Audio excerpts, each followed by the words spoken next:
Bonjour à tous et bienvenue dans cette deuxième vidéo de Laravel Développement. Donc dans la vidéo précédente, nous avions créé notre premier test PHP Unit qui s'appelait Homepage Test. Et dans ce test, on vérifiait que lorsque le visiteur faisait une requête sur la page d'accueil, tout se passait bien et ensuite qu'on voyait bien la bonne vue. Donc là, je peux lancer avec PHP Unit mes tests, tout est au vert, c'est normal, aucune modification n'a été faite depuis la dernière vidéo. Je peux également y aller de manière manuelle sur localhost 2.8000 et je vois bien le contenu de ma vue. Donc pour le moment, il n'y a pas de contenu, il n'y a pas de design, mais on verra ça dans une prochaine vidéo, comment ajouter ça. L'objectif de cette deuxième vidéo, ça va être d'afficher des articles. Donc les articles, c'est l'élément le plus important de mon site. Ça ressemble à ça, c'est un titre. La plupart du temps, il y a une vidéo associée, et ensuite, il y a un contenu. Et au niveau du back-end, ça ressemble à un fichier Markdown, contenu de métadonnées, donc le titre, le lien vers la vidéo YouTube, et enfin le contenu au format Markdown. Donc moi, je veux afficher cet article, donc je vais commencer tout de suite par créer un nouveau test pour mon application. Je vais faire PHP artisan make test. Et je vais m'y rendre avec Sublime Text, nettoyer les valeurs par défaut qui sont mises avec Laravel. Et maintenant, on va réfléchir à quel sera mon premier test. Donc il faut toujours commencer par le cas le plus général. Le cas le plus général, c'est un article avec une vidéo YouTube. Mais plus tard, il pourrait y avoir des articles sans vidéo ou même peut-être des vidéos sans article. Donc je vais créer mon premier test. Et dans ce test-là, je vais faire le test en 3 étapes. La première étape, ça va être la mise en place du monde. Quelles sont les données nécessaires pour que mon test puisse fonctionner? La deuxième étape, ça va être l'étape d'action. Donc que fait le visiteur? Et enfin, la troisième étape, l'étape de vérification. Vérifier que tout s'est bien passé. Donc dans cette première étape, généralement, on met en place une base de données, on insère des données dans une base de données. Mais moi, j'ai pas trop envie de travailler avec ça pour mon site. J'ai envie de rester simple et de garder uniquement des fichiers. Donc pour le moment, je vais garder uniquement mon fichier Markdown tel qu'il est là. Je vais juste le simplifier un petit peu pour le test. Et ensuite, je vais le stocker. Donc il faut bien que je le stocke quelque part dans mon application. Et je vais le stocker dans Storage App parce que c'est le dossier par défaut pour stocker ce genre de choses en Laravel. Donc comment je stocke quelque chose dans ce dossier-là? Je vais utiliser la façade Storage, que je peux importer ici, qui c'est dans Illuminate Support Façade Storage, et utiliser la fonction Put. Et dans quoi je vais mettre ce fichier? Je ne vais pas le mettre directement dans App, je vais le mettre dans un sous-dossier Articles, et je vais même le mettre dans un autre sous-dossier Découverte, parce que ça va être séparé en plusieurs groupes. J'ai ma série Laraguide Découverte, j'ai ma série Laravel Développement, puis j'ai ma série Quantique Laravel, donc j'aimerais bien séparer un petit peu mes articles pour pas qu'ils soient tous mélangés au même endroit. Ensuite, comment je vais nommer mon fichier? Je vais le nommer de la même manière qu'actuellement, c'est-à-dire que je vais mettre une date, donc 2018-01-01, puis un nom de fichier que je vais appeler test.md pour le test. Maintenant, qu'est-ce que ça va être le content de ce fichier? Donc, qu'est-ce que je vais mettre dans ce fichier? Je vais mettre sensiblement la même chose que dans mon fichier réel qui est ici, mais je vais essayer un peu de le simplifier quand même. Donc pour ça, je vais copier-coller d'abord ce qu'il y a, et puis après on va simplifier un petit peu. Donc je vais mettre ça comme ça. Alors déjà, ça va être pas très propre, parce qu'avec les chaînes de caractères en PHP, on voit que là j'ai quelques petits soucis avec les quotes. Donc ça tombe bien, de toute façon, je vais supprimer tout ça et je vais juste mettre un tout petit peu de Markdown pour vérifier que tout fonctionne bien. La difficulté, j'en ai pas besoin. La version, j'en ai pas besoin. Il faut bien que je fasse attention à l'indentation à ce niveau-là. Et même ici, il faudrait que je revienne ici pour pas qu'il y ait de retour à la ligne. Il ne faut pas qu'il y ait de retour à la ligne entre la première côte et les 3 tirets. Donc là, c'est pas très joli. Et je peux utiliser un système qui n'est pas très connu dans PHP pour simplifier un peu les choses, qui s'appelle les IRDoc. Donc on commence par 3 chevrons EOT. Plutôt ici, on commence par 3 chevrons EOT et on finit par EOT, point virgule. Donc je vais peut-être plutôt utiliser ça pour créer ma chaîne de caractères. Ça sera plus propre. Donc je vais pouvoir faire comme ça.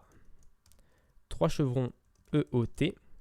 Et ensuite finir par EOT, point virgule.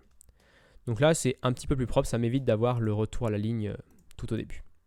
Enfin, ne pas avoir justement le retour à la ligne tout au début. Donc maintenant que j'ai mon contenu, qui est assez simple, je vais peut-être même simplifier le titre. Tac. Je vais également simplifier le lien vers YouTube pour bien montrer que c'est quelque chose de test, que ce n'est pas une valeur qui est réelle. Là, ici, j'ai mis les doubles étoile pour bien avoir un morceau de Markdown, pour pouvoir vérifier que ça c'est bien transformé en HTML et que c'est pas le Markdown que la personne va voir, parce que j'ai pas envie que la personne voit du Markdown. Et ensuite, j'ai plus qu'à enregistrer ce contenu dans ce fichier-là. Donc là, tout est bon pour ma phase de mise en place. Maintenant, que va faire l'utilisateur? L'utilisateur, il va faire une requête de type get sur quasiment ce chemin-là. La seule chose qui va changer, c'est que ça ne va pas être en .md, ça va être en .html. Alors, je pourrais également enlever le .html, garder juste la fin comme ça, juste test à la fin. Mais pour le moment, mes URL sont avec un .html à la fin. Donc, je préfère garder ça pour le moment pour ne pas avoir plein de liens cassés. Et peut-être que plus tard, je mettrai en place des redirections. Donc là, je vais laisser le .html. Ensuite, je vais vérifier que tout s'est bien passé avec assert successful, comme on l'avait vu dans la vidéo précédente. Je vais également vérifier ensuite que je vois bien mon titre, parce que c'est quelque chose d'important, my title. Que je vois bien le lien vers YouTube, donc ce lien ici. Et également que je vois bien mon contenu HTML, donc dans une balise strong, le mot very important. Donc ça, c'est toutes mes vérifications que je fais sur ma page. Je pourrais en faire plus, je pourrais être plus précis, je pourrais être moins précis. Voilà, mais ça me donne une bonne base pour commencer à écrire mon vrai code, le code qui va permettre d'afficher cet article-là. Donc maintenant, je vais lancer tout de suite mon test avec PHP Unit. Et j'ai une première erreur. Le status code 404 n'est pas successful. C'est normal, pour le moment, il n'y a pas de page comme ça, donc il faut que je crée ma première route.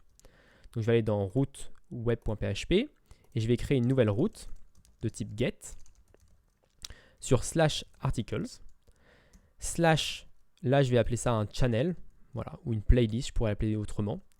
Et ensuite je vais appeler ça un slug. Donc un slug, c'est une version un petit peu simplifiée d'un titre. Donc on a remplacé les espaces, les accents par des tirets pour être un peu plus valide en informatique, pour avoir moins de soucis en informatique. Et je vais finir par .html. Et ensuite je vais rediriger cette route vers un nouveau contrôleur que je vais appeler article contrôleur sur une fonction @show. Donc maintenant, je peux remettre mon point virgule déjà et ensuite relancer mes tests. Et là, j'obtiens une erreur 500, plus une erreur 404. Alors par contre, l'erreur 500, on voit juste l'erreur 500, on ne voit pas la vraie erreur que Laravel a reçue. Donc pour ça, on l'avait vu déjà, je crois, dans la dernière vidéo, on peut utiliser la fonction without exception handling qui permet de désactiver justement cette gestion d'erreur et voir la vraie erreur Laravel. Donc si je relance maintenant PHP Unit, on voit la vraie erreur que l'article contrôleur n'existe pas. Donc je peux le créer avec PHP artisan make contrôleur, article contrôleur, et je peux relancer mes tests. J'obtiens une autre erreur, comme quoi la méthode show n'existe pas sur article contrôleur. Donc je peux aller dans app http controllers article controllers et créer ma fonction show. Je peux relancer à nouveau mes tests. Et là, on tombe sur une nouvelle erreur qui nous dit que on ne peut pas trouver myTitle dans rien. C'est normal, ma fonction show, elle n'a rien retourné, alors qu'elle devrait retourner du HTML avec le titre, la vidéo YouTube et le contenu. Donc maintenant, comment on va faire pour travailler là-dessus? Alors tout d'abord, j'ai besoin de récupérer le channel et le slug pour pouvoir savoir où est stocké l'article. Parce que si vous voyez bien, le channel et le slug, ça me permet de trouver l'article dans Storage App, article découverte. Donc j'ai besoin de récupérer ces deux informations-là. Je peux les récupérer en paramètres ici. Donc je peux faire channel slug pour les récupérer. Et ensuite, je vais pouvoir récupérer via la façade storage. De la même manière qu'on a mis avec put, on va pouvoir récupérer avec get. Et là, j'ai récupéré dans articles /channel /slug.md. Donc je suppose que c'est un fichier Markdown. Alors je vais importer la façade.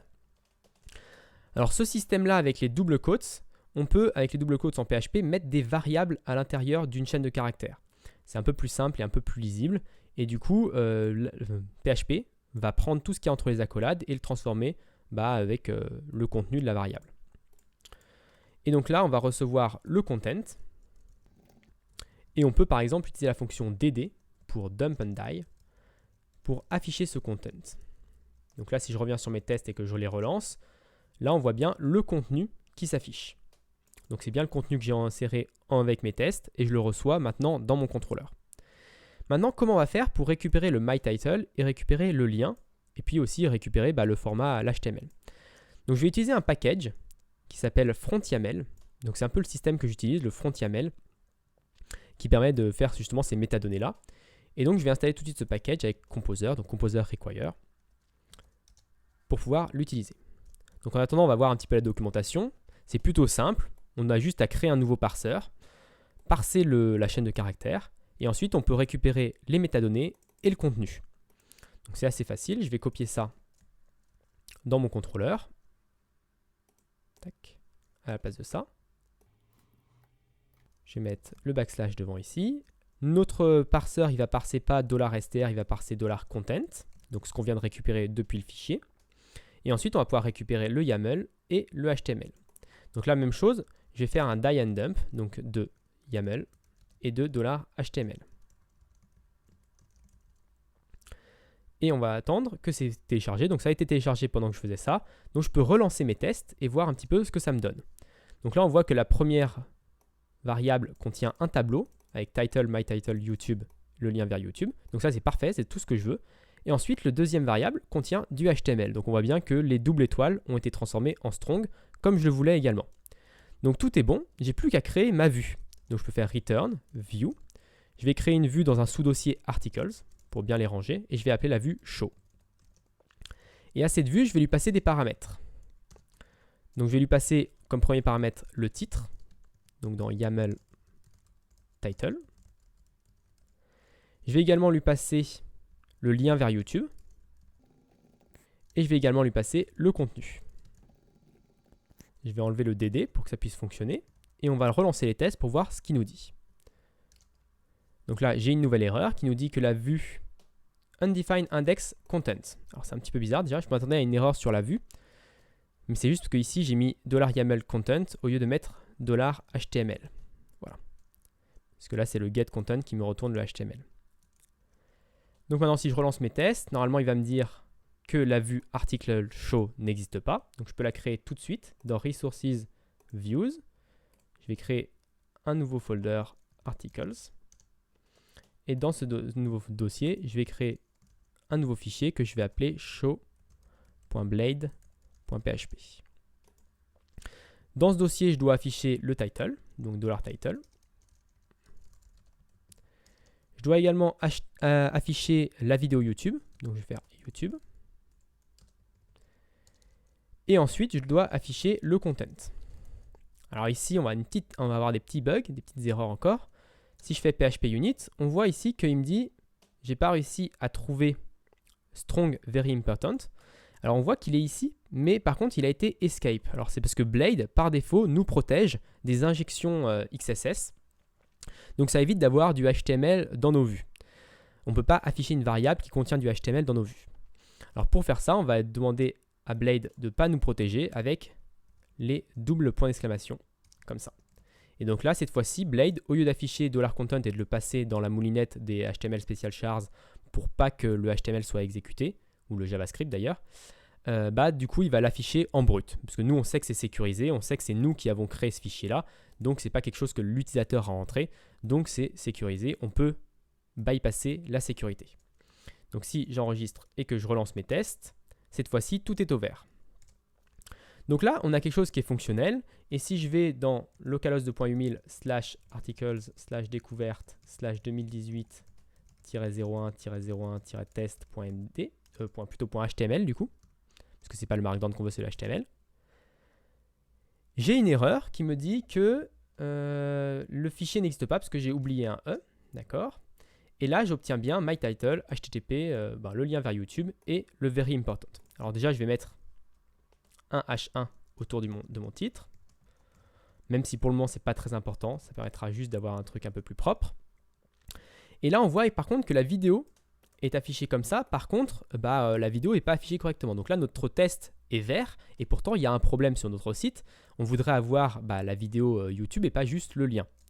Alors comment faire pour réparer ça? On peut soit le réparer et se dire qu'on ne fera pas l'erreur deux fois et que les tests n'est pas très important qu'ils soient qui couvrent vraiment tous les problèmes. Soit on peut essayer de bidouiller un petit peu le test. Donc par exemple en ajoutant src égale. Alors je crois que c'est comme ça que c'est fait dans les iframes. On peut regarder tout de suite dans l'iframe ici, examiner l'élément.